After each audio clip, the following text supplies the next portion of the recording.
Go live. Doo-doo.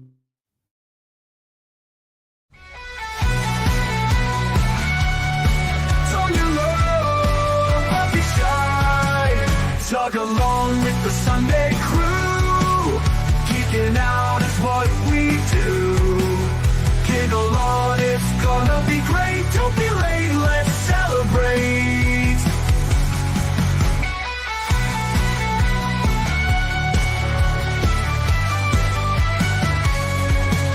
Science fiction on a screen so bright. Old classics and the new delights. The unapologetic geek will lead the way, with facts and fun to fill your day. Discussing every detail, every frame, from the eerie to the loud and the tame. Gig along with all that's great. Those Sunday vibes you can't debate. Tug along with the Sunday crew. Geeking out is what we do. Giggle on, it's gonna be great. Don't be late, let's celebrate.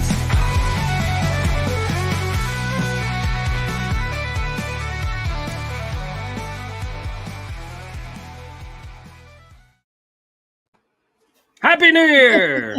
Greetings from South Carolina. You know, you really an audio book like this, it would save me a lot of trouble. One day, but you don't want me to do it now because of this cough.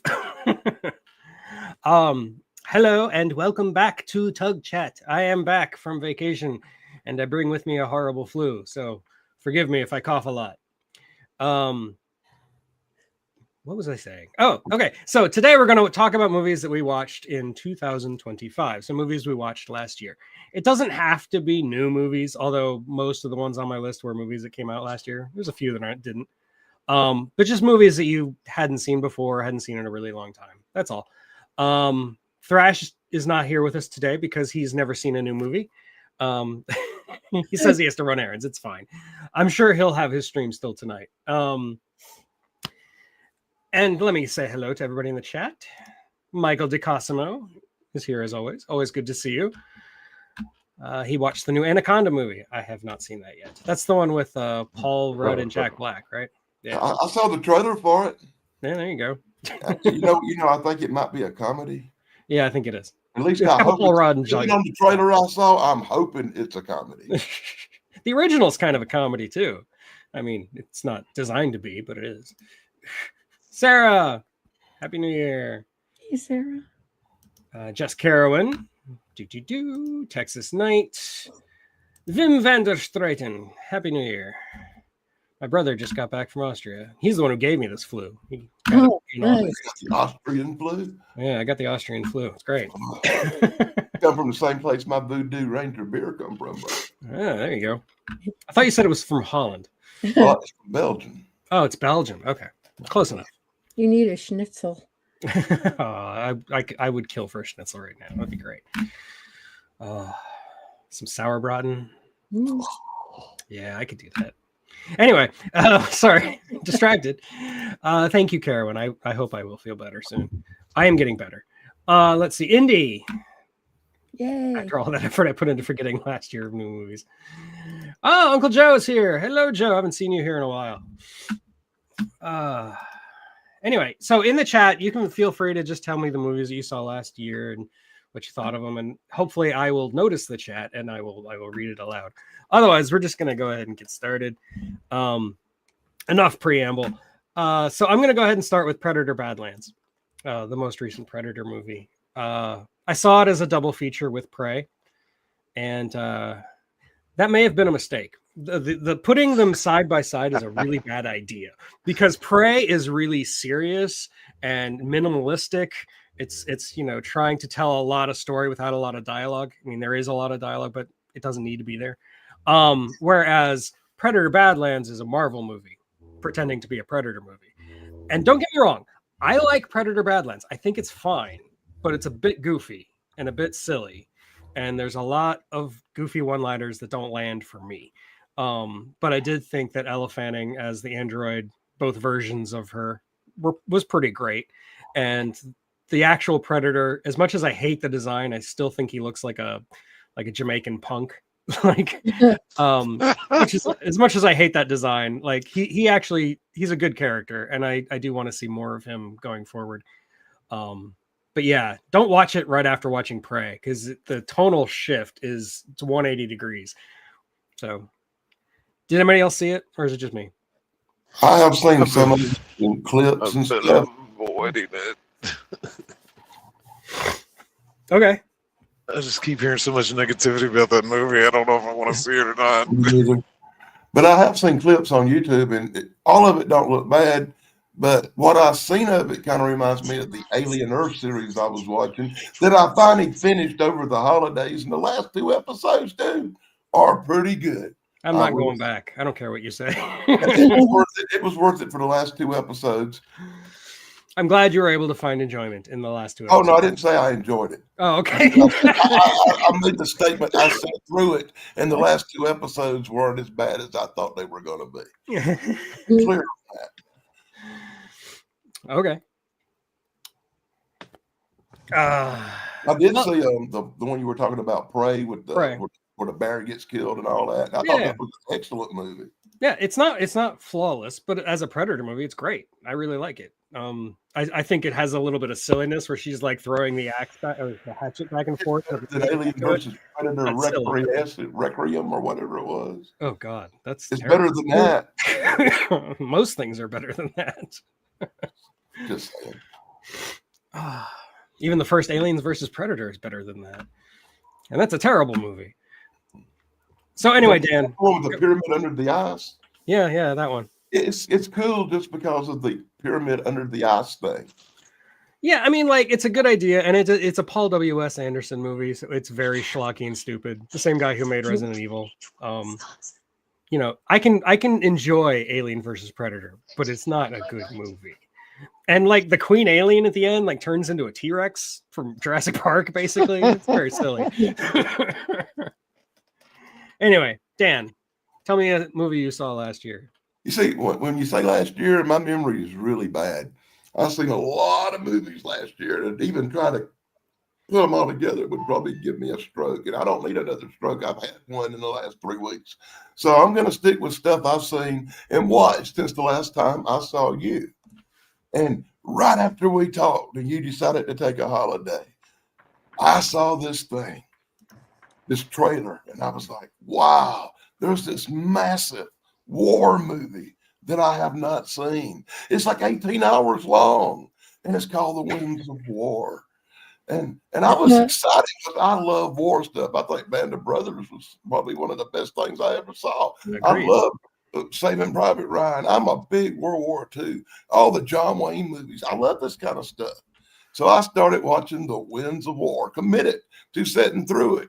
Even though Jan Michael Vincent, one of the actors I truly can't stand in it, there was always the hopes that, hey, it's a war movie. Maybe I'll get to see them bite the farm and it'll cheer me up a little bit. That would make my Christmas. So I started watching The Winds of War. And I found out that The Winds of War ain't really a war movie, dude. It's about everything happening around the war except the war. When they're building up to Pearl Harbor, boy. For 7 hours, I sat through it, building up to Pearl Harbor, waiting for the destruction. Oh, this is going to be good. And they showed like a 6-minute clip from newsreels, and that was Pearl Harbor. The Winds of War, honestly, in my opinion, blows. If I never see nothing Robert Mitchum plays in again, I'll be okay with that. All right, Robert Mitchum. But here's the biggest, baddest part of this movie that shows everything involving war except the actual war itself. is the Jan Michael Vincent character finally gets assigned to the Swordfish. And I know history. I saw this sucker's doomed. And the biggest letdown of my Christmas season of movie watching was after 14 hours of sitting through this movie, Jan Michael Vincent dies off camera. And it's just a little later talking about, oh, he's missing. Is that the Airwolf guy, Jan Michael Vincent? Yeah, I can't stand it. There's 4 or 5 actors I really can't stand, and he's like number 2 on my list, right under Kevin Bacon, right above Tom Cruise. Well, we disagree on Kevin Bacon, but I don't think we disagree on Jan-Michael Vincent. He's not a good actor. Oh God, you should see him in this movie. He displays his young, just started acting, non-acting ability out just majorly. Well, Dan, according to Vim, there's actually a sequel to the Windy Yeah, City. and then I find out at the end, it ends in like 1943. And he just got his commission for his battleship, and he's standing on a hill, and I'm like, well, that's a weird way to end. And then I find out there's 18 more hours of it in the park.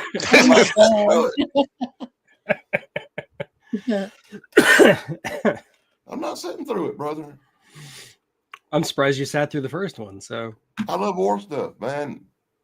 And honestly, normally I would have rode the fast forward button to death, but I was committed to sitting through it because I'd never seen it.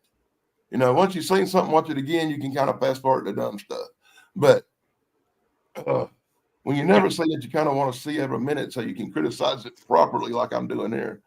I'd never even heard of it until you sent me the link telling me you were watching it. Yeah. But I don't have 18 hours to spare. Back in the day. Well, it was the holiday season. Everybody was gone, and I actually had way more than 18 hours to spare. That wasn't the only tragic movie I sat through this year. Besides, I've got like 8 months of WWE to catch up on. So that's too much time. Once a few months of WWE, if you missed it, you wouldn't be missing much either. I've heard. Yeah. It's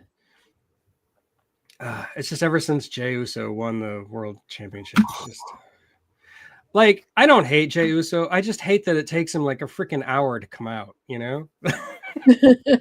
Yeet. Anyway, it's enough about that. But that's my number one pick.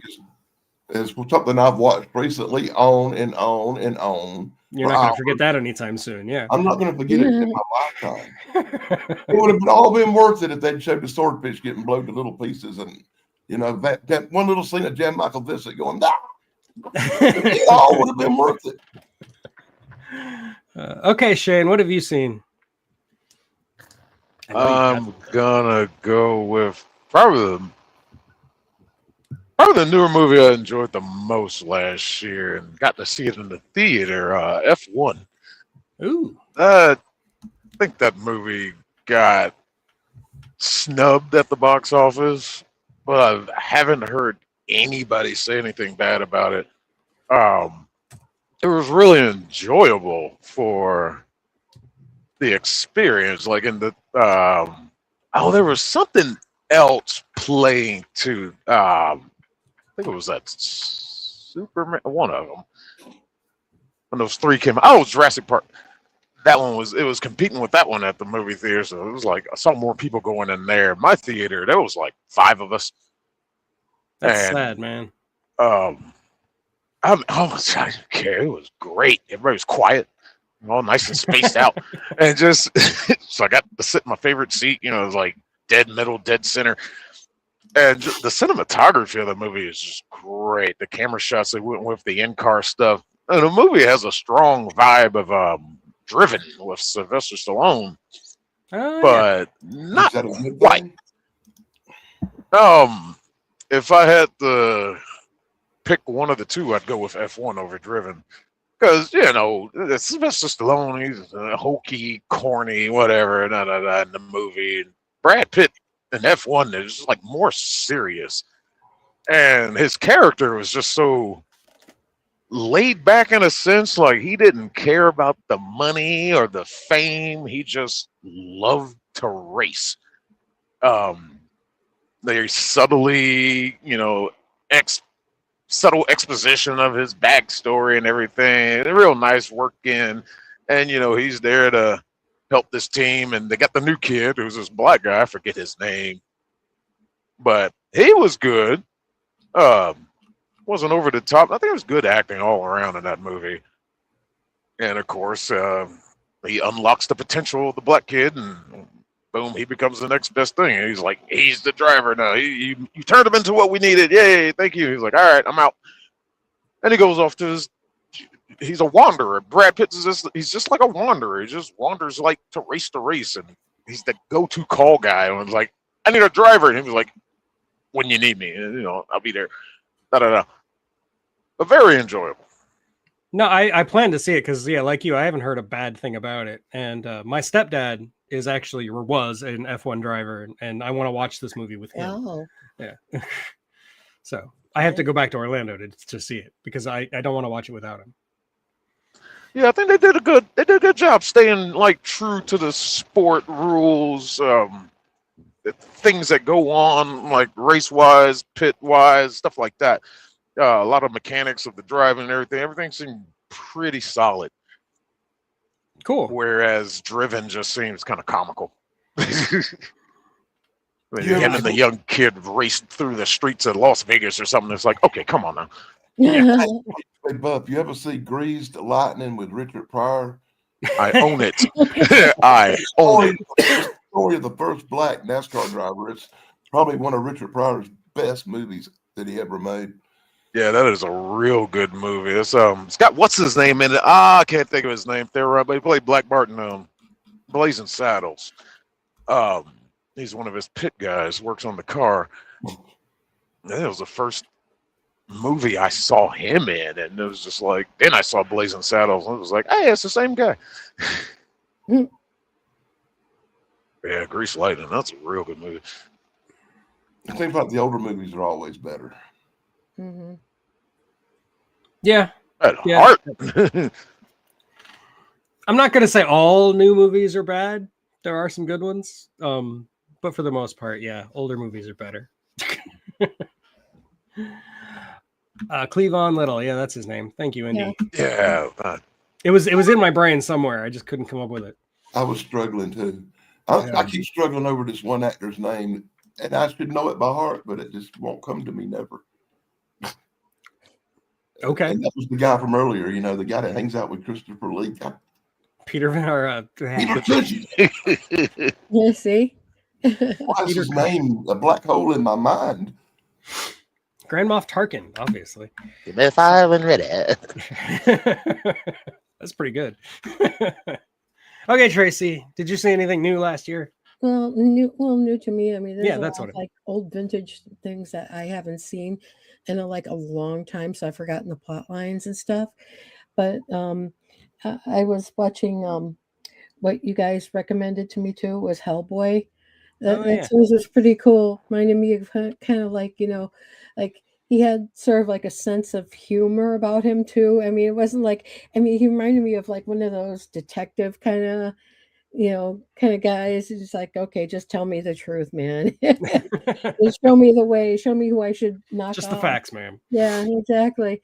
I mean, he was like making jokes and stuff, and it wasn't like he took himself seriously, like some of these monsters in movies are, but he wasn't like that. He also had like a good attitude, and I like the actors in there, and I like that one young lady who lived in that condo or whatever it was.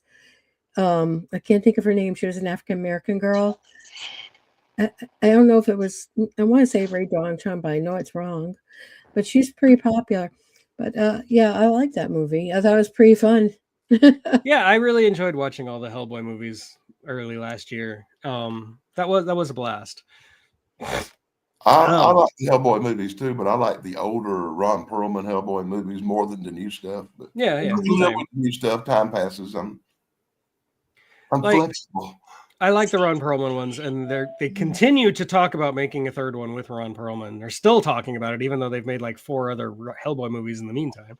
If you want my opinion, they missed the ball when they could have had Tim Thomerson play Hellboy, and I think he would have made them much better than any of them. Yeah, maybe. I mean, I like Ron Perlman a lot. I think he's great. He's Ron Perlman. Yeah.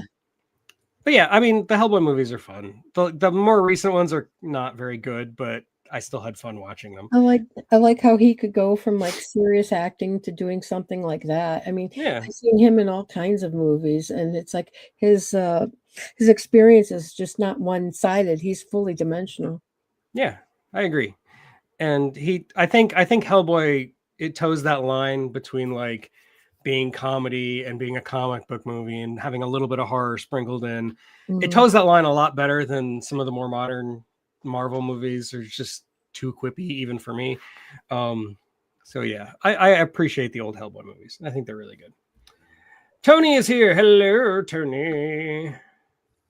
Greetings, Tony. Nicole Baker brings up Andor. I do love Andor. Andor's great. Mhm.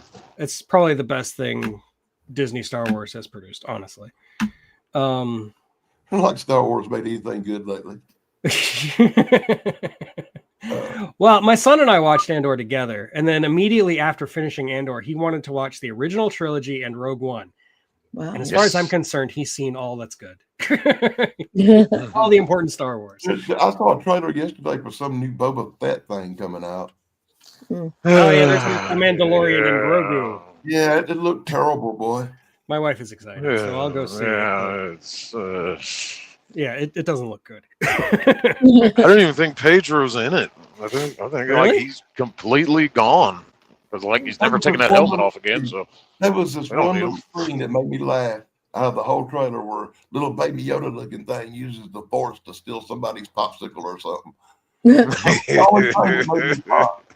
That's the whole shtick with Grogu is if he's cute enough, people will watch it. And my wife is addicted to Grogu. My wife has a shrine to Grogu. I don't know if I've ever shown it on stream, but I did not even know its name. its name is Grogu, which is a great name. Yeah. Gross goo from now on to me. And Nicole Baker says, yeah, Andor is definitely my favorite Star Wars thing by far. Yep. Oh, God. And yeah, like Tony, I'll see it, but mostly I'm just seeing it for Grogu, and I'm seeing it because my wife is excited. That's pretty much the only reason I'm seeing it. I'll be seeing it because grandkids make me go. Well, you have until May to prepare, okay? And none of the parents or older people besides me have the tolerance to sit through some crap like that with children. You know. Okay, so I guess that means it's my turn again. Okay, so I'm going to actually talk about something obscure because I really hated it. It was a Netflix movie. I don't think it came out last year. It probably came out a few years ago. It's called The Deliverance. I saw a Deliverance once. Not that Deliverance, different Deliverance. This one's about like this black family in like rural India or the suburbs of Indiana or something. Like they basically live in the projects. And the first hour of the movie, and the movie's about an hour and a half long. The first hour of the movie is just this family drama about them like struggling through poverty and dealing with like a crooked welfare state and all this stuff. And actually, like that part's pretty cool. You've got Glenn Close as this like Rachel Dolezal type figure who thinks she's black. And Glenn Close is probably the best thing about this movie. She's awesome. And then the last half an hour of this movie is The Exorcist, only terrible. Really, really terrible. Like you find out that the reason they're struggling through poverty isn't like systemic racism or any of that stuff, any of the stereotypes that they're suffering through. No, it's because their house is possessed and their family is slowly going possessed, and the demon kills Glenn Close and then takes over her body, and there's an exorcism that's really bad, and the only way that the hero can save the day is through the power of Jesus.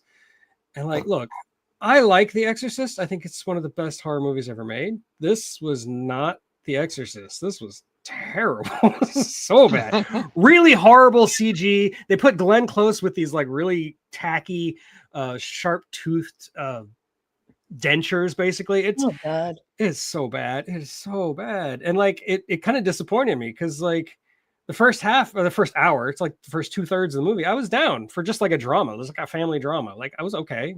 It's not really my thing usually, but it's very well acted and it's well done. And then like it just takes that hard left turn. So I imagine people going into this movie expecting the horror movie that it sells itself as would be bored to tears in that first hour and then disappointed by the second part. See, I don't recommend it. It's not good. It's a movie that goes completely off the rails in like record time. So yeah, The Deliverance. It's on Netflix. Don't watch it. And I don't see how Don't watch it. I don't see how anybody can like anything Glenn Close is involved in, but just the fact that seeing her name Seriously? on the made me weary of it. Mm-hmm. Okay. Well, I'm guessing nobody else has seen it. I'm guessing very few people in the world have seen it. That is an obscure movie. Yeah, it's After obscure. hearing this, I bet very even fewer will watch it. Yeah, it's horrible. Yeah. Oh God. Yeah, I've been to Gary, Indiana. I've driven through Gary, Indiana a few times. Yeah. living in Chicago, you can't help but go through Yeah. there. It's a Oh, sad Gary. town. Really bad. I love Gary. I went to Gary, Indiana with a WCW wrestling show and sold pictures and posters of wrestling to all the little rednecks. WCW. That's how old that is. It Okay. was many years ago. That means it's your turn, Dan. What do you got? Got to talk about this movie I watched last night. And I can't talk about new movies because I don't really watch that many new movies. I did see the traditional new crap that's out. I was trying to Evil Dead thing, Rise. I don't want to talk about that stuff because we talk about it to death. And I watched Die Hard and Die Hard 2 over the holidays, but we talked about them to death. But I did watch this movie called Brides of Dracula with your guy Peter Cushing in it last night, and I was expecting this really cool Hammer. I didn't remember it, and now I know why I didn't remember it. Because it says Brides of Dracula, and the vampire is Baron von Munchausen or something. He's got some weird name. He's not Dracula. So why they call this Brides of Dracula, I do not know. But it's probably Peter Cushing's worst ever outing as Von Helsing. He plays the most inept Von Helsing that ever. Every time a vampire shows up, like in the first scene, he's going after the vampire girl. He's ready to get her. But some girl's fainting, so he runs over and catches her while the lady vampire escapes. There's another scene where he's got the vampire dead to rights. He's about to take him out, but he falls, and the vampire escapes, jumped in a coach, and drives off. It's a constant movie about him failing to kill a vampire or catch one to the very ending of this horrible movie. And I like Peter Cushing and I like Hammer, but this movie just killed me for the inept of Von Helsing being stumbling. It was almost a comedy. He was so bumbling. If they made it a comedy, it would have been a better movie. And then at the end, where he's ready to get the vampire, does he kill the vampire? No. He's the damn Indiana Jones of vampire movies. The vampire kicked over something, started a fire, and burned himself up. What was the point of this movie even being made? It didn't have Dracula. You called it The Brides of Dracula. You had Baron von Munchausen, which was the worst vampire I've ever seen in my life. And Peter Cushing was a comedy attempt at Von Helsing, and that's what I got from that. Yeah. Of all the Hammer Dracula movies, it's my least favorite. It's really bad. It's even worse than Horror of Dracula. It was the first sequel, I think. It was the one that came immediately after Christopher Lee's Dracula. And Christopher Lee didn't want to do it. So yeah, I know why. So they didn't have him do it. But Peter Cushing, he'll do anything for a paycheck. So he did it. But it was before Hammer really leaned into, all the blood and cleavage that later Dracula movies became. So it's not even fun on that level. It could have been fun on that level, but it's not because it's too early in Hammer's history. I think it should have made it a comedy and rip because it was already practically laughable. Yeah. I mean, Horror of Dracula, I think, is pretty much a comedy. The one thumbs up I'll give the movie was the little black-haired vampire girl waitress that got bit up, and the schoolgirl. Yeah, I remember the that. Black, short vampire, vampire hair. She was. Yeah. She made the movie worth sitting through. It's been a long time since I've seen it. Last time I did a Hammer marathon, it's probably the last time I've seen it. I've never wanted to watch it since. So I probably won't watch it again either. But I got a bunch of Spenguli movies, and I roll one of them off every once in a while. Inspector Clouseau fighting vampires. Yeah. Yeah, exactly. I think it's Baron. I want to say Meinster or something. Yeah. I call him Baron von Munchausen. Yeah, Munchausen's easy to remember. Yeah. It was Baron Munchen or something like That's that. not even a good movie, but it's better than that. So yeah. Okay, Shane, your turn. Oh, we're gonna go with my probably biggest disappointing movie last year. James Gunn's Superman. Yeah. Aside of the movie, we've already you gave this man the DCU, and he took the DCU and merged it with the DCEU, and I don't know if he realized he did it unintentionally or not, but Peacemaker ties both of them together. Yep. And it's just like, well, this can't work now because now you have two Supermen. And it's like this doesn't work. But whatever. That movie shows that James Gunn is just pretty much one note, one trick. Yep. And it's like, I'm gonna make everything like this. I'm like, okay. What they did to Superman in this movie is just like, when is he gonna start being super? You start the movie off, he's getting his butt kicked. And I was like, okay. And then goes and gets his butt kicked again. And Lex Luthor is fighting him with remote controlled. You made a clone of Superman, but you have to give him commands on what to do. It's like, that seems like that should be Advantage Superman. This has to wait on a command to be told, and like while he's waiting, hey, attack. Yeah, You but have it the worked so well in advantage. Superman 4, they had to do it again. I think the only good thing in that movie was Mr. Terrific. the only black guy in the whole movie. It's like he's the best part. I've heard so many people say that too. It's like I liked him. I'd like to see more of that guy. He was better than Superman in his own movie. And it was like, yeah, he was. He was cool. He was serious. He had a little comedy in him. He was badass. But and then what they did to Supergirl, it's like, oh, she's a drunk frat girl. Like, aren't you supposed to be older than Superman? Why are you acting younger? I was like, oh, let's make a movie about her too. That thing looks horrible. Yeah, I'm not looking forward to that. He's destroyed the DC universe before he even started. And I was just like, I got no hopes about any of this stuff coming out. But yeah, it really disappointed me. Yeah, I didn't think it was like that bad, but it did definitely disappoint me. It's not a Superman movie. It doesn't feel like a Superman movie. It feels like Guardians of the Galaxy. And I really don't like David Cornsweet as Superman. I think he's not well cast. I don't like him. And I do think that they leaned way too heavily into comic book goofiness without having the spirit of Superman in the movie. Like he's not Superman. He's just not. Like, if they did anything right in that movie, they showed how the human race and society are sheep. Yeah. Because, what was he? He was down on the street, whatever, surrounded by people, and Lex is on some news show, and he's playing this video he stole from this fortress about his parents saying something. And it's like, everybody just looks over at him. Oh, no, you're a bad guy. Like, how long have you people known me? When have I ever done anything of ill intent? I don't know what this is. Everybody just believes it. Oh, it's from the news, so it's got to be true.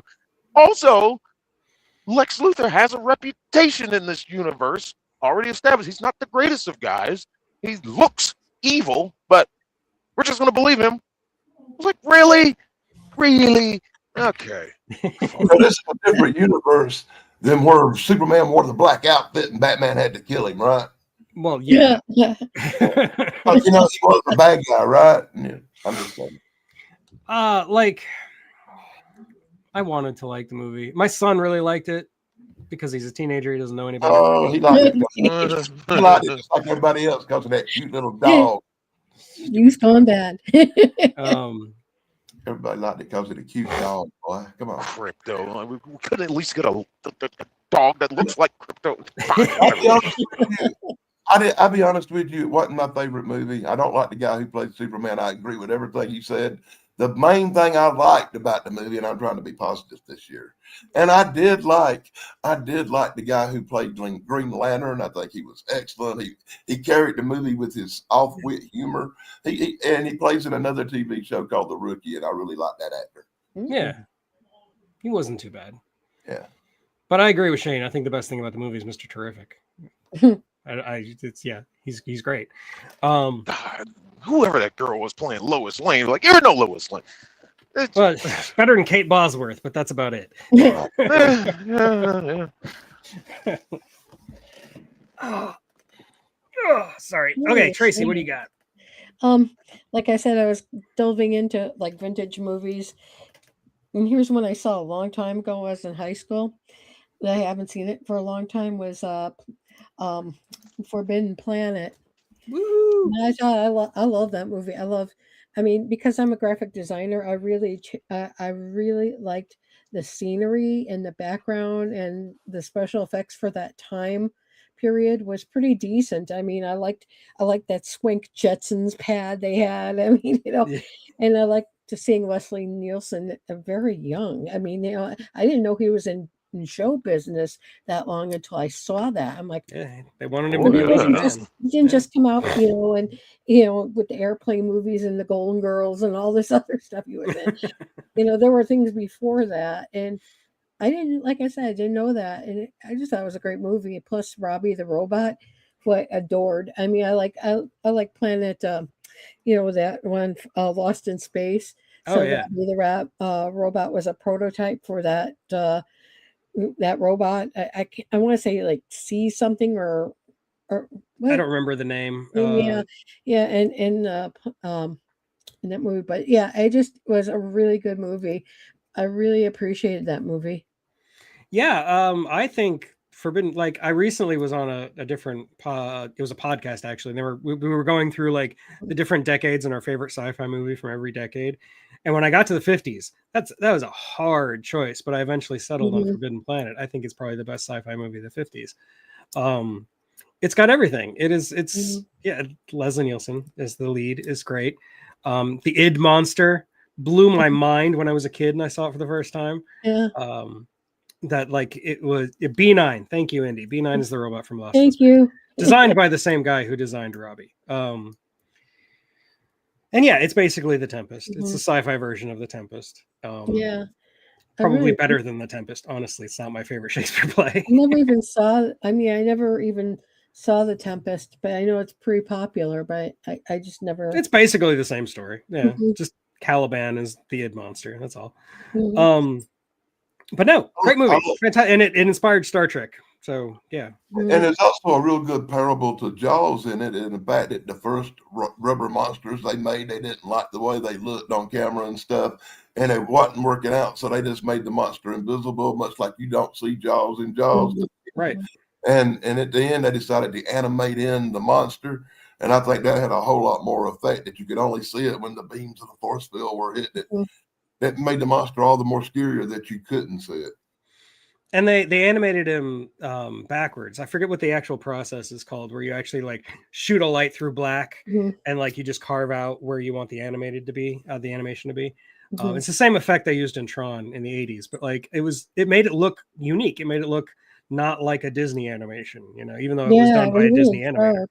Like I said, I like that pad. I wish I had one like Yeah, that in mid-century modern. it was cool. I love that Mhm, house. Yeah. mhm. And Anne Francis. Yeah, and Love that Anne Francis. pool. I mean, it was like kind of like all decored out. I just thought it was actually kind of lovely. And Walter Pigeon is the tormented Mhm, mad scientist. Good mhm. stuff. Yeah. Backlit animation is really that simple, Indy. I think it is. Yeah, you're right.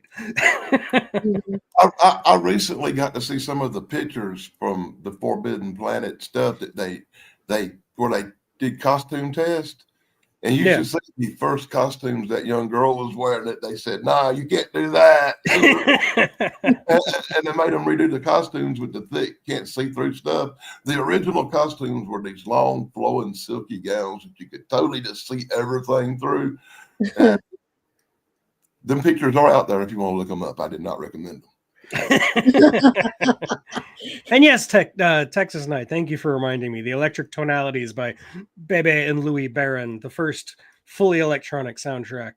Wow. And it really like set the standard for sci-fi movies for the next 20 years. They all What sounded was the like name of that machine again that I always forget? the theremin. Yeah. The Uh-huh. I'm Like waiting to see a Norman video with Stewart. you playing that thing too, by the way. So you, Beach Well, Boys I do used have on that. my New Year's resolution list to clean out the basement, so hopefully I'll find it when I do. Yeah, yeah, the Beach Boys used that Fairman on their Pet Sounds album. Woo! Pet Mhm. Sounds. That's a good album. Um, the movie Nuts. I've never heard of that with Barbara Streisand and Leslie Nielsen. Okay. I've actually heard of it. I haven't seen it, but I've heard of it. I don't tend to watch Barbara Streisand movies. I make it a point not to. That's why I haven't seen it. She's like the female. She's like the female Tom Cruise. Mm. Well, then I have more of her to see then. You know, us chicks in Barbara movies, you know, the Xbox late at night and feeling sorry. Like to watch But it on the back. other hand, I have seen probably every movie, even the bad ones about Greek weddings that Cher ever made. Mhm. Yeah, I've seen a few. Something like you were saying something about the Princess Bride movie. Oh yeah, Intent to nudge, nudge. I think it was Chance who was talking about how he doesn't like that movie. I Everybody jumped on him. Anybody not like something about that movie?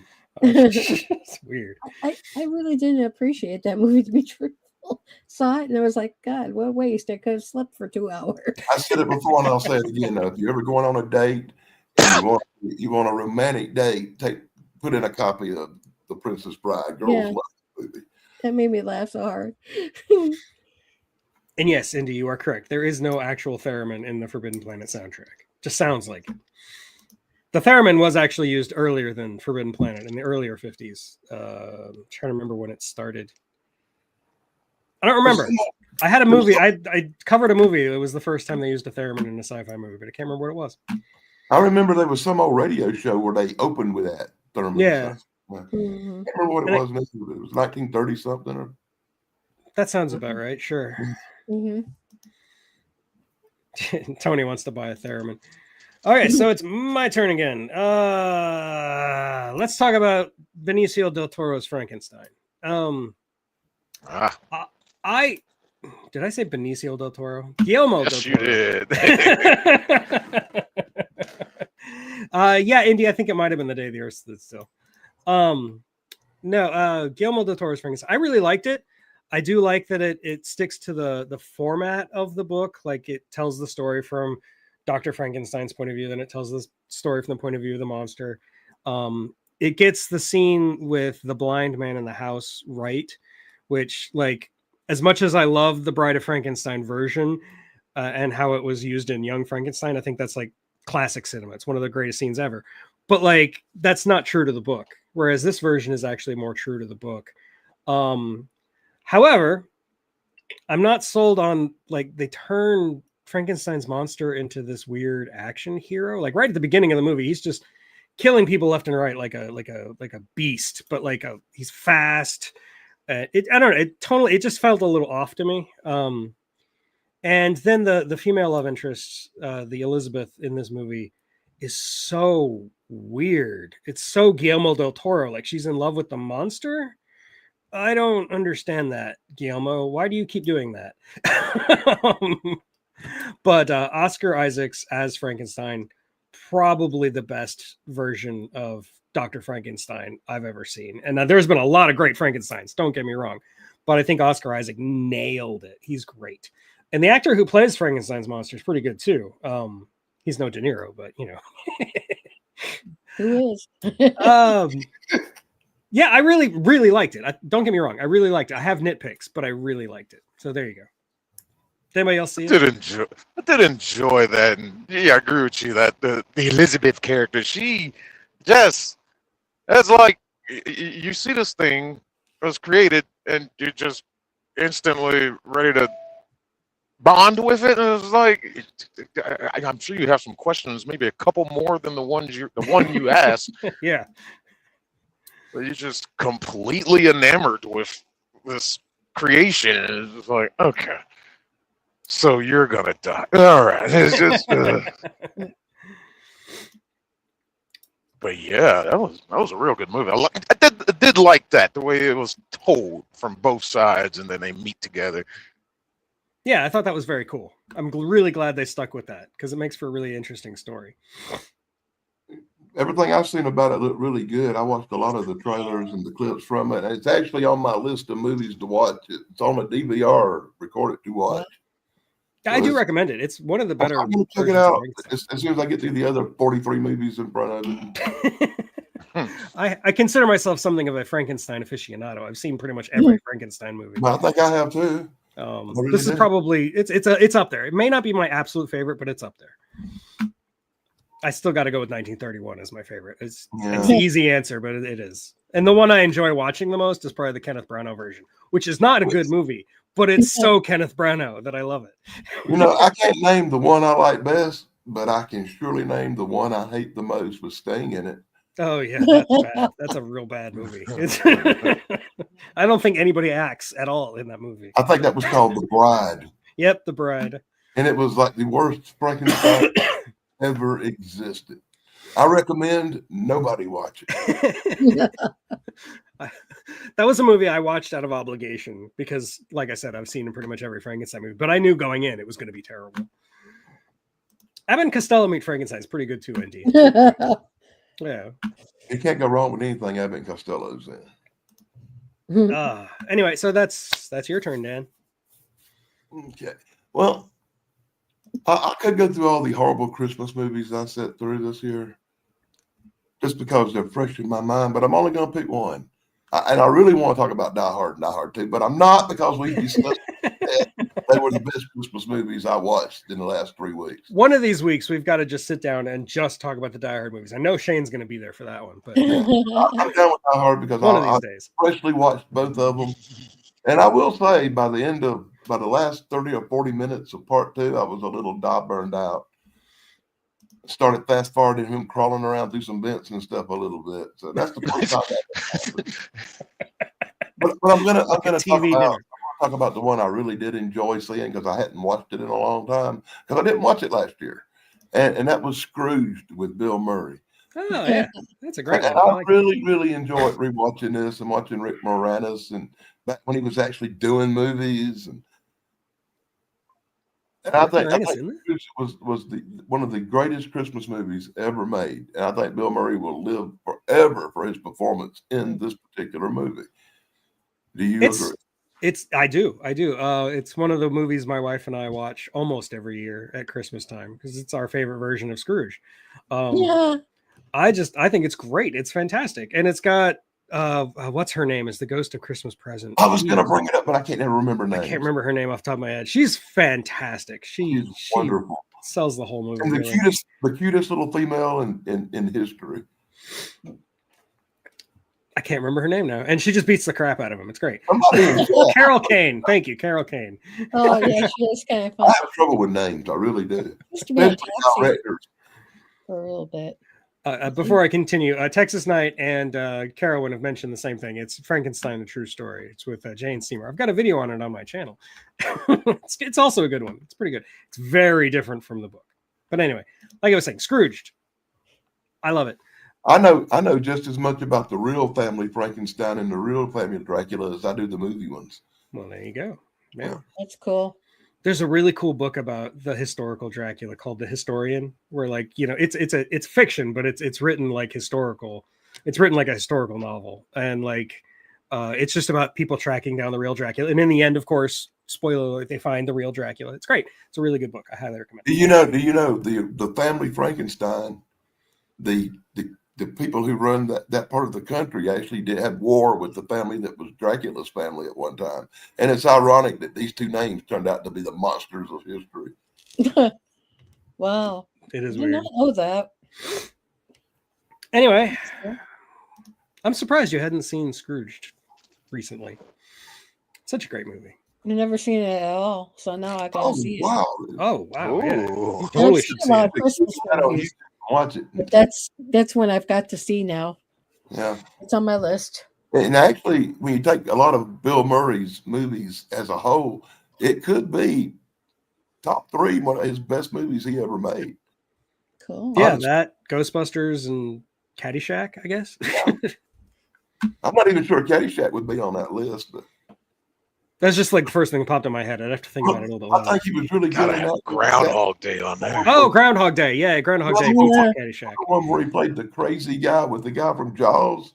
What about Bob? What about Bob? I do like That that. was Oh, Yeah. I quote that movie a lot. Like nails on the chalkboard.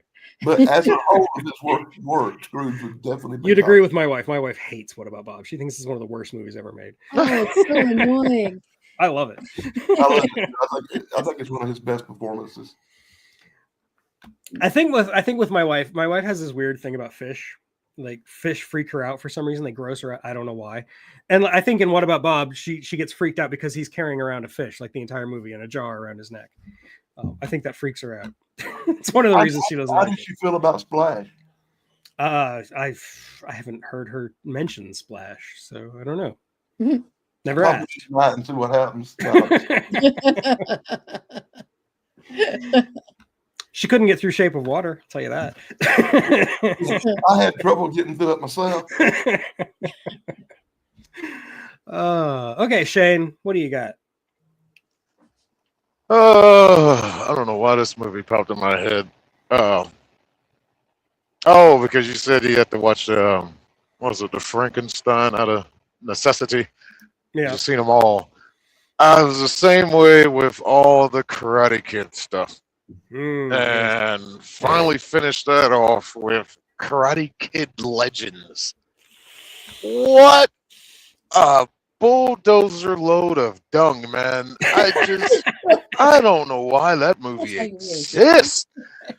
You just redid Karate Kid, the original one, and now you're saying that they exist in the same universe. So Daniel-san and Jackie Chan both have ties to Miyagi, and it's just like contrived. I don't think that was ever mentioned in the Jackie Chan version, where he teaches kung fu, but we don't talk about that. I was like, okay, we just have these two come together, have a connection for no real reason, and the kid, so wooden, so boring, so plain. The movie is so slow paced. It's like you got like 20 minutes left. Are we gonna get to something here? Anytime now. Anytime. It's like they wait to the last minute to have the big fight. I was just like, why does this exist? You don't even mention Daniel's family. They got a whole show. Johnny's not there. Nobody's there. Just Daniel-san and Jackie Chan and random kid who was a weird love interest that it's ironic that you're coincidental that you bring this up at the same time Tristan shows up in my chat. He's the martial arts film freak. I just want to say to him, I am watching finally Wheels on Meals this week because you've inspired me to watch a Jackie Chan movie I hadn't seen every week this year, and you have recommended Wheels on Meals so many times that I have to watch it now. It's the one with Sammo Hung, right? Yeah. I'm probably gonna watch it tonight, actually. Yeah, I gotta go back and watch that. It was a long time. Yeah. Is that the one where he has like a little truck and cooks like we call it a mill wagon? I don't know. I've never seen it. But I would guess so by the title. Keith, there's one where he's a chef too, where he's a restaurant chef. Mike Silva. Hello. Oh, Mr. Happy or Yeah, Mr. that's Nice Guy, something like that. Mr. Nice Guy. Yeah. Mr. Nice Guy. You know, you seen Jackie Chan's got like 300 movies, and once you've seen them all, they kind of run together because they're all basically the same. Okay, apparently they do run a food truck. Yeah. Mhm. Gotta watch Who Am I? If you can find it. I have seen. I think that movie stands out from his collection. I love it. Who Am I is great. It's a really good Jackie Chan movie. Yeah, I think I've seen every Jackie Chan movie ever created, so I can talk about them too. I feel like I have, but then I pulled up a list of all the Jackie Chan movies, and there's a few I haven't seen. So I'm gonna try to correct that this month. I went through like this 2 years of martial arts movies phase where I just watched everything karate and martial arts, and I was so glad when I burned out of that. I did that with Jason Statham, and somewhere around whatever the name of that movie was, they all seem to just be the same movie. They are the same movie, yeah. I watched The Beekeeper. I'm like, well, this is just the same thing. It's just sometimes, the tried and true formula. It's like romance novels. If you've read one, you've read them all. They're all exactly the same. They're all formulaic. I can't remember the name of it. I saw this Jason Statham movie where he's all jacked up on this drug, and if that's his blood pressure come down. And Crank. That's Crank. Yeah, Crank too. I love that movie. It was the most hilarious movie I ever saw. It was so funny. He has sex in the middle of the street just to keep his heart rate going. It's such a stupid movie. I love it. And this really cute little like Vietnamese girl running around saying stupid stuff in it the whole time. Yeah. I can't repeat what she said. But yeah, Shane, I have not seen Karate Kid Legends because I dropped off on Karate Kid a long time ago. Probably the next Karate Kid was the last Karate Kid thing I ever saw. I never even saw Cobra Kai, even though people tell me it's good. I've seen enough Cobra Kai to make me remember how much I hated the Karate Kid movies. You know, I give Cobra Kai one saving grace because, like, whether it's predictable or not, but when they like finally get to like the end of the tournament and everything, let's just say Daniel goes back to his roots and dons a Cobra Kai dojo, and it's just like, oh, I can't believe y'all did that, and I smiled, and it was just like, I really didn't think they'd do it, but they did it, and it worked. Well, that's something, I guess. Yeah, See, Cobra Kai. I was about to crack on anybody who would sit through that much Cobra Kai, but I just sit through the Winds of War. I feel I have not one to talk. Good point. Okay, Tracy, I got to mute so I can cough. Oh, okay. Well, I guess one of the movies I haven't seen since I was in college was The Falcon and the Snowman. And I don't know if you guys ever heard of that movie or not. I can't say that I have. That came out like in '87, and it was about like money laundering and drugs in California. Was Robert Redford in that? I think so. Yeah, I'm familiar with that movie. Yeah, it was a great movie. I mean, like, you like action movies. That's a really good one. You know, it shows them even making phony money. Yeah, that. I just looked it up on Wikipedia. It looks fun. It looks like a good movie. Yeah, it is. It's really Timothy Hutton, a really young Timothy Hutton. Yeah, it was known for being like one of the newer or the best indie films of that time. Okay. Yeah, it was good. What's wrong with a Robert Redford movie, but it looks cool. Unless Barbara Streisand's in it. She ain't in it.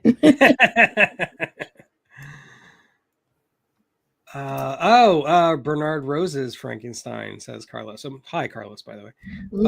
I have seen it. Not recently, though.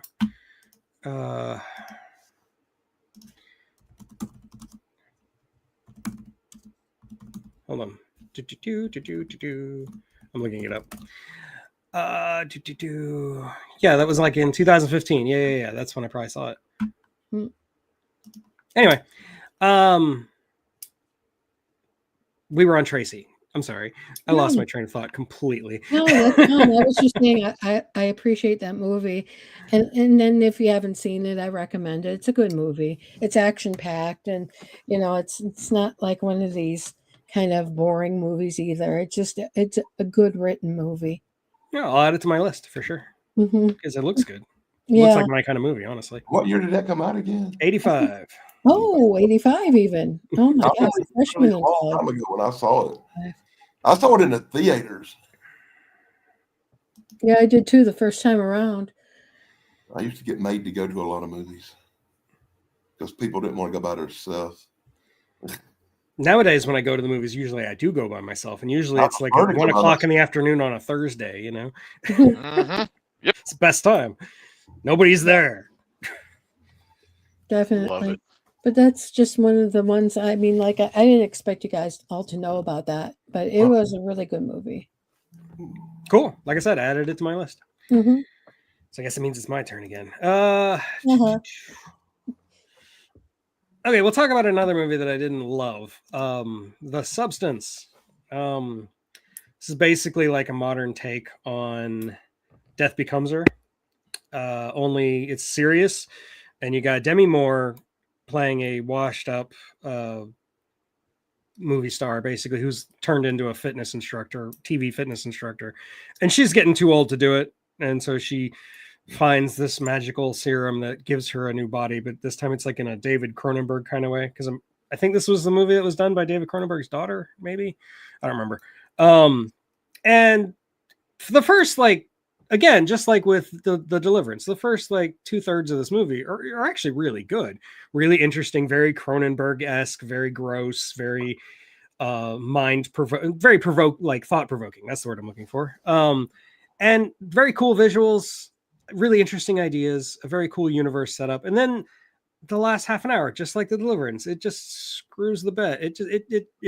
It poops the bed, is what I'm trying to say. It turns stupid. It just gets really dumb. It breaks its own rules, which is something that offends me as a writer. Is when you set up your own rules in your universe, don't break your own rules. um, and then in the end, it just turns into this ridiculous gore fest where they're just like covering everybody in blood, gratuitous, ridiculous amounts of blood in a climax that doesn't even make any sense whatsoever. And then it ends with her becoming this pile of goop on her own star on Broadway. It's or not Broadway. You know what I mean? God, my brain is not working. Thank you.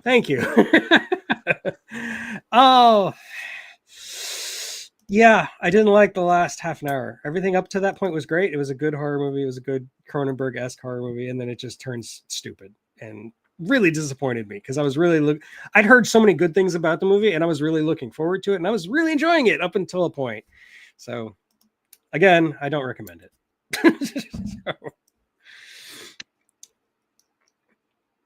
So unless anybody else has seen it, Danny, that means it's your turn. Mm. I'm still contemplating what you said about the other movie. But What, The Substance? I'll have to see it now. I find it hard to judge a movie I haven't really seen.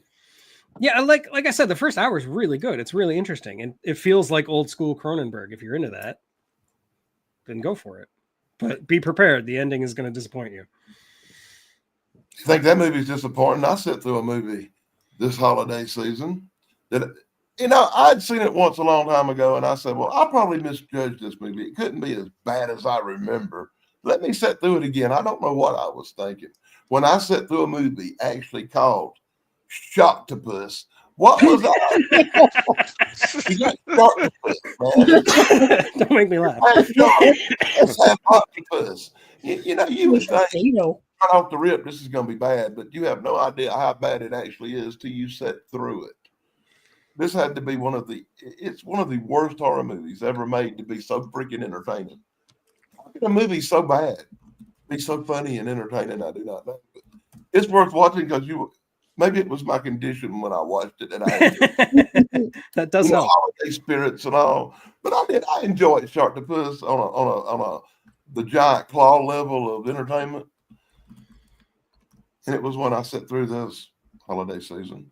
It has sequels, Yeah, Sharktopus versus Terracuda or Whale Wolf.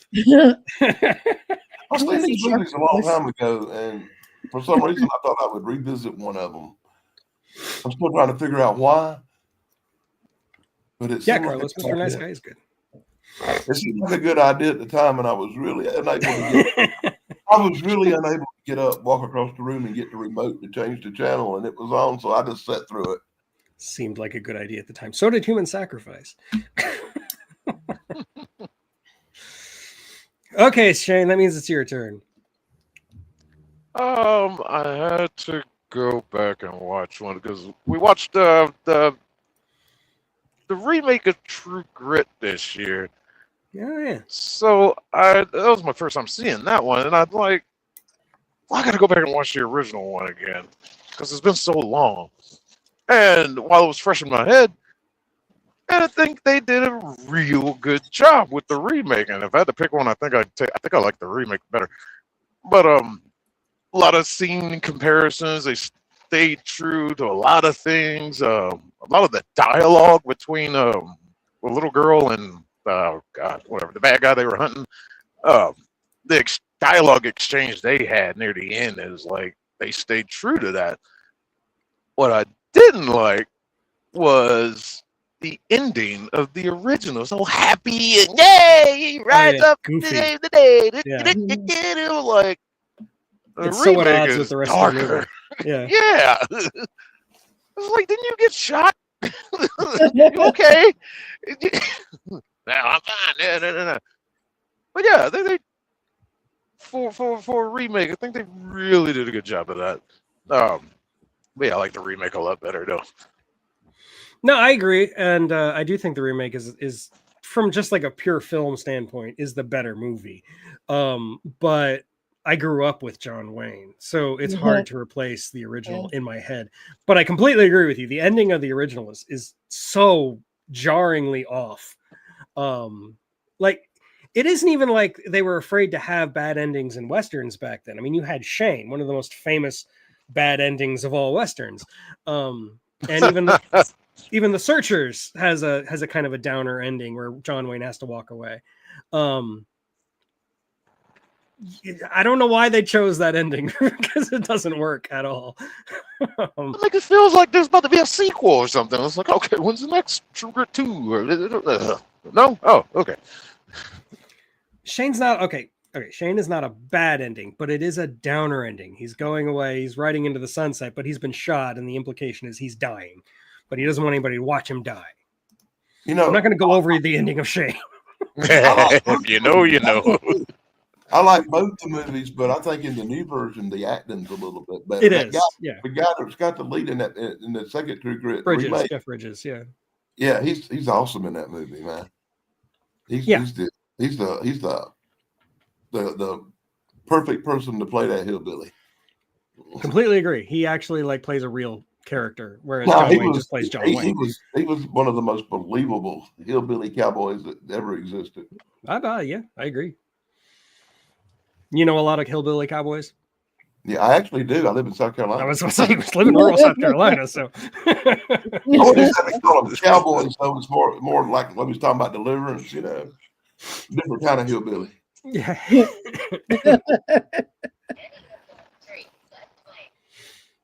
Okay.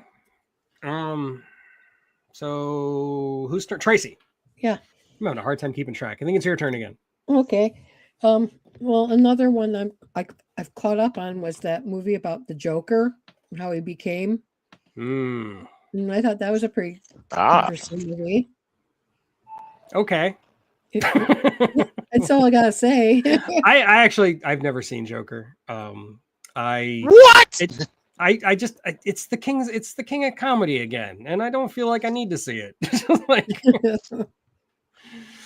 I saw enough reactions to it that it's not for me. It's like it's a Joker movie for edgelords, and I just don't care. That's like I really didn't care. It was a movie, you know. And yeah, that is so really. It's not a movie; it's a character study. It's really good. Unfortunately, I not only sat through Joker, I sat through Joker 2. And I got psychological damage from Joker 2. So that whole character that got it places to fight me. I don't care for the guy or the movies. Isn't the Joker 2 a musical? Yes, for some reason, not my Harley Quinn. Get out of here. I really didn't like Joker neither, honestly. Like I said, I haven't seen it, so I can't really judge it. It just doesn't look like it's my kind of movie. It looks too derivative to me. And I can't believe you didn't sit through it just so you could talk smack about it. I might one of these days. And maybe I'll be proven wrong. Maybe my expectations will be so in the gutter that I'll actually really love it. You never know. It could happen. You gotta sit through it. That's a movie that we me and some other guys, we had discussions about that movie for like a month. Just the things that go on in a movie, like to try to separate what's real and what's going on in his head. Watching this descent into madness. Is he the Joker, or is he inspiration for the Joker? It's just standalone. Closest ties you got is Tom the Waynes, but it's a baby Bruce Wayne, so he's not Batman yet. But okay, well, the way they ended, it's just like, ugh. I tell you what, Shane. The Joker is a Cesar Romero. Well, yeah, Cesar Romero's great. I love how he paints over his mustache because you won't shave. Yeah, off. of course. But no, for you, Shane, I will watch the Joker one of these days, and I'll get back to you. Maybe it's not as bad as I think it is.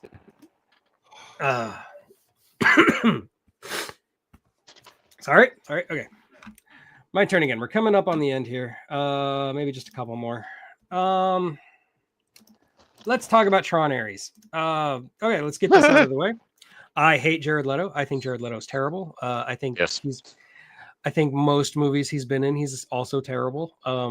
With the exception of Dallas Buyers Club, he actually does some acting in that. I like Tron Ares. I know it's popular to poop on it, but I actually really enjoyed it. I thought Jared Leto wasn't that bad. He was understated, if anything. Like he wasn't given too much free reign to be crazy. And he doesn't play a human, which helps because he's not a human. The movie has some things I didn't like. It does the ancillary human characters are kind of bland and they feel like they're being checked off a DEI list. It's just not that interesting, and they're not really characters. They're just kind of cardboard cutouts who are there just for the plot. It's weird that Jared Leto, the non-human character, probably has more character than anybody else in the movie. They didn't need to bring in Jeff Bridges. He shows up for like one scene and it doesn't make any sense and it doesn't really move the plot forward. But the action is incredible. The effects are great. The Nine Inch Nails soundtrack is awesome. It's not quite as good as Daft Punk, but it's real close. I really liked it. I really disappointed that it bombed at the box office and the Disney's completely shut down Tron now. They're even shutting down the Light Cycle ride at Disney World, which kind of bums me out because I've never been on it. I liked it. I liked it a lot. I don't care what anybody else says. I thought it was fun. So there you go. I actually, over the holidays, watched your new little Tron movie, and I did not hate it. It's a lot better than the older ones. The special effects were great in it. I was really disappointed how much I liked it because, you know, I was looking forward to talking a lot of smack about this movie, and I cannot. Well, good. I'm glad. Didn't like it. I gathered from the way you reacted when I mentioned it. I didn't hate it. I will say that. But they just wrote out Jeff Bridges' kid. It's just like, oh well. Yeah, the fact he's that not here anymore. They Moving on. completely ignored the last movie really bugged the crap out of me because I like Tron Legacy. I like it a lot. And yeah, they wrote out his character. They don't have Cillian Murphy coming back. What? You're just like starting a whole new story? Why are you doing that when the other story's not over yet? No. And then they have that like little teaser at the end where they go out chasing Olivia Wilde. That wasn't enough for me. I agree, but I still like the movie. All right. I just like the scenes with like the recognizer in the real world and like shooting the lasers out and everything. I thought that was awesome. I thought that was so cool, visually stunning. And yeah, the Nine Inch Nails soundtrack was really cool. So I'll just say it again. Really cool. I liked it. Okay, Danny, what do you got? Once again, I saw it and I didn't hate it. You were right. Yeah, But that's how hard it was for me to say that. Okay, y'all I've been trying my best to talk about older movies because I don't really like discussing none of the newer stuff we've talked to death about lately. Yeah. It seems like last year we talked about every new movie that ever come out and really hated most of them. But since we're talking about some new movies that come out in 2025, let me talk. I cannot think of one that go, oh yeah, that was a good movie. Every one of them, I'm like, oh God, I gotta talk about that one. Oh, bye, Keith. I had to bring up one of the movies I saw, as disappointing as it was the horrible remake of The Toxic Avenger. Now, I really enjoyed the campiness of the first Toxic Avenger, but when they remade The Toxic Avenger and made him a munchkin, they made him an oopla. It really bothered me. It had destroyed the Toxic Avenger character for me in the remake. What did you think, Tug? I never saw it because I've seen enough of it. I've seen a couple of scenes and the trailer, and it looks like it takes all the fun out of a trauma movie. It doesn't do the same thing. Like it's trying to do something a little bit more serious, and that's dumb. And I officially want to make a petition to get Peter Dinklage to just go away. I'm done with Peter Dinklage. He was great in Game of Thrones, but that's all he's ever been good in. He's annoying. He talks too much. Another point, when you brought that guy up, I didn't even want to say his name. I just called him the Oopla. But brought the Oopla up. Let me point out that it was his mouth that destroyed Snow White and the Seven Dwarfs remake. It turned it into. AI piece of garbage it was. Yep, that was mostly his fault. Yep. Another movie I was forced to sit through at the theater and endure in 2025. You Why? actually saw it. Wow. Things you do for money.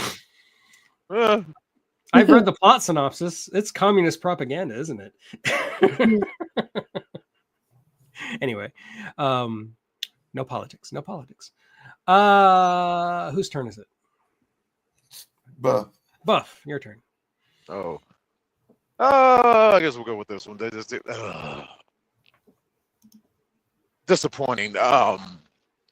Don't know why. It was a Fantastic Four movie, or whatever they called it. New Beginning, something, whatever they called it. First Steps. Yeah. First Steps, yeah. Just, now it's set in a different universe, so that's good. Let's keep this unrelated from other things. But you're going to somehow try to work them in somewhere down the line. It's just like, well, then why put them in a different universe? But Pedro Pascal was just boring. Yep. He is not a good Reed Richards. Yeah, he is not. The girl playing Sue, didn't hate her. She was all right. Johnny, just, I didn't like his look. And the guy playing that blonde Ben, hair was weird. Yeah, and the guy playing Ben, his voice did not match the aesthetic of the thing. It was just like, I don't believe you. But this whole, she had the baby on a spaceship while they're hurtling through space or something. It's just like, you're forcing action on me right now. The female Silver Surfer was supposed to be Surfer's wife or something. Why go with her? I think there's a comic about it somewhere. But weird choice, especially in this time we're in. Yeah, I know why. And it's just like, but why? It was like, you're just going to have people talking about that to begin with. We're like, all right, let's see what she does in the movie. Oh, barely anything. I was like, why are you here? But I did love what they did with Galactus. Yeah, they finally got Galactus right. And the actor they got to play Galactus, one of my favorite actors. He's so good. Probably the only thing I enjoyed in that whole movie is just him. It was just like, all right. And we know we're going to get more of y'all. Probably going to see them in Avengers Doomsday. I have no hopes for that movie whatsoever. That's I'm not feeling the hype for that. Yeah, not at all. You know, the best Fantastic Four ever made, the best Fantastic Four movie ever made was never released. Oh, the first one? The Corman version? No, I think the best Fantastic Four movie is The Incredibles. Yeah. Yeah, I didn't hate it, but I didn't like it either. It was just kind of there.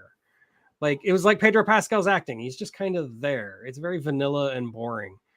I didn't care about the stakes because, again, this is a separate universe. So, like, the idea that this separate universe is like being threatened for the life of this one baby that hasn't even been born yet. I don't care about either the universe or the baby, so why do I care about the plot? That's cold. It's just you don't care about a whole universe. I didn't care. Like, they didn't give us any reason to like this universe or these characters. It just kind of, they tell us in the very beginning, you're going to like these characters, but they never give us a reason to, like, these characters are beloved. Why? Like, they never actually tell us. So feel anything for any of y'all. It's just, I wasn't impressed, and I didn't even see it in theater. I waited till it came out on Disney Plus. I don't think I saw any Marvel movies in theater this year. No, that's not true. I saw Brave New World, but I forgot about that one too. So, oh God, that propaganda piece. Let's have okay, I'm going to talk about this, but in Brave New World, let's have a villain who is so smart. He's like 20 steps ahead of everybody, but everything he predicts is wrong. He's so smart, but he's really stupid. I hate that. The whole movie is just build up to Harrison Ford turning into the Red Hulk, and even that's not very satisfying.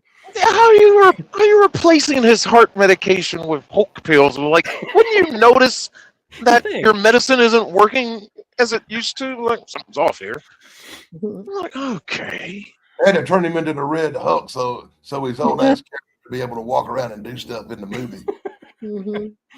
Yeah, honestly, like I only went to that movie to see Harrison Ford turn into the Red Hulk. That was really the selling point for me. And like I said, even that's disappointing. The climax happens really fast. You know? Anyway, that's Brave New World.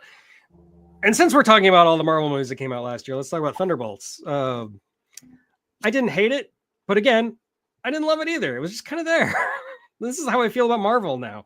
I feel like they're just treading water. And Thunderbolts? What? Thunderbolts. I'm hesitant to watch that because I love John Walker. He should be the next Captain America, but he's actually let's give really it to this good. guy.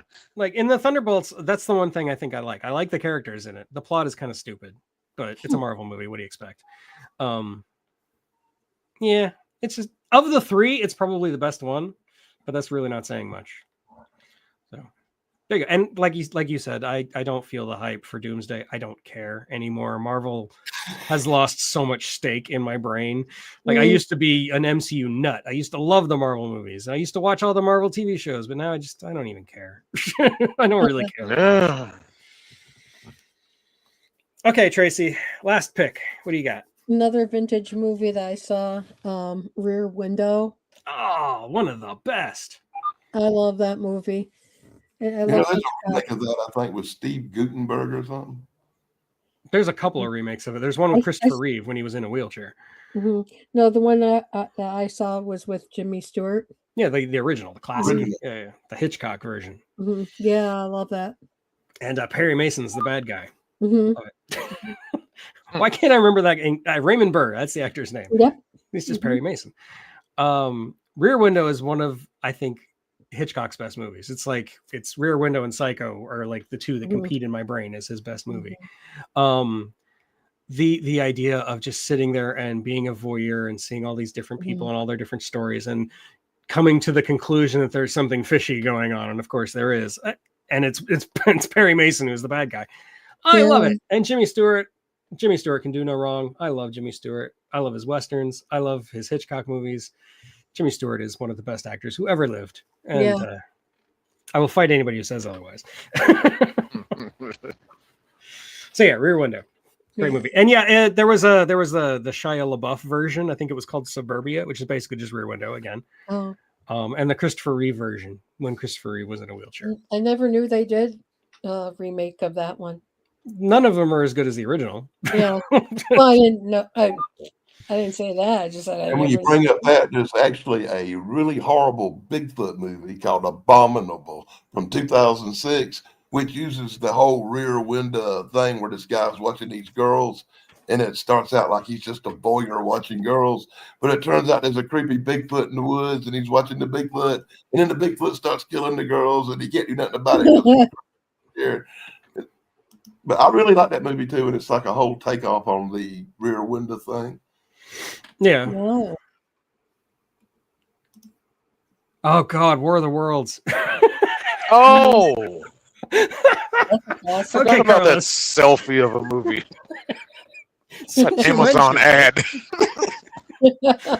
We're gonna save the world with the power of On's Prime delivery. That movie it's one of the worst movies ever made, but because it's so bad, I have seen it 3 or 4 times now. It is so awful. It's just Ice looking at the camera, going, "Whoa!" The entire movie. Anyway, the worst War of the Worlds adaptation by far, and there's some bad ones out there. And yeah, you're right. So bad it's good. I never saw The Naked Gun. I like Liam Neeson. Oh, the preview looked fun. It's just hard for me to get past that it's a remake of The Naked Gun or a pseudo sequel, just like Maverick. Yeah. Yeah. I mean, they stayed true, man. They honored the genius of the first 3 movies, the Police Squad and everything. They did a good job honoring that. I've heard good things. I'll probably get around to it one of these days, but it's not high on my list. For as much as I don't really care for Liam Neeson, he was funny. He can do comedy. His timing and delivery, everything was good. I like it. It was all right. And I'm a big Leslie Nielsen fan. Everything I've seen from that movie looks incredibly hilarious. Like I said, I've heard good things. It's just hard for me to get past Naked Gun without Liam Neeson or without Leslie Nielsen. Liam Neeson, Leslie Nielsen. Yeah. What's the diff? All right. Well, I'm going to cut this now before I cough up a lung. But I'm pretty sure Thrash is going live tonight. I do not have a video dropping today because I've been out of town. But I am going to start working on my Invasion of Astro Monster video this week. So hopefully by next week, you'll be able to watch me talk about King Ghidorah again. And yeah, that's about it. I should be back on BBB stream on Saturday this week. Hopefully I will actually be healthy and my back won't hurt. Let's hope. Definitely. You've had enough of that. Yeah, it's been a rough month and a half or so. Like, if it's not my health, it's my back. And now it's both. Yay. Yeah. And it's only a matter of time before I get another cortisol shot. So that'll be fun. Shane, are you going live today? No. I got some Fortnite to play with my niece. Oh, fun. I mean that. Like, that's fun. That's great. You're playing a video game with your niece. I don't understand Fortnite. Neither does my son, so I've never played it. So she talked me back into it. And I'm like, I need a break from Call of Duty too. I was like, all right. Yeah, my son is more into single player. Like, he played a lot of Minecraft, not a lot of Fortnite. So, and right now he's playing that new Donkey Kong game. He's been playing it for like a week straight. Oh. Yeah. Anyway, so yeah, that's it. Never be ashamed of what you love and all that stuff. Don't hurt anybody. Thank you and good night.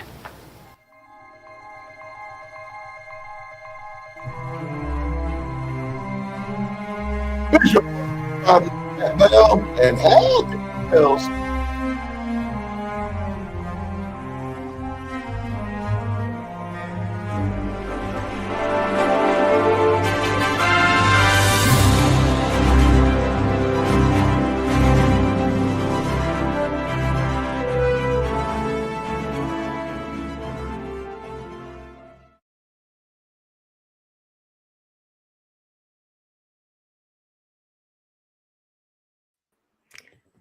Thanks a lot.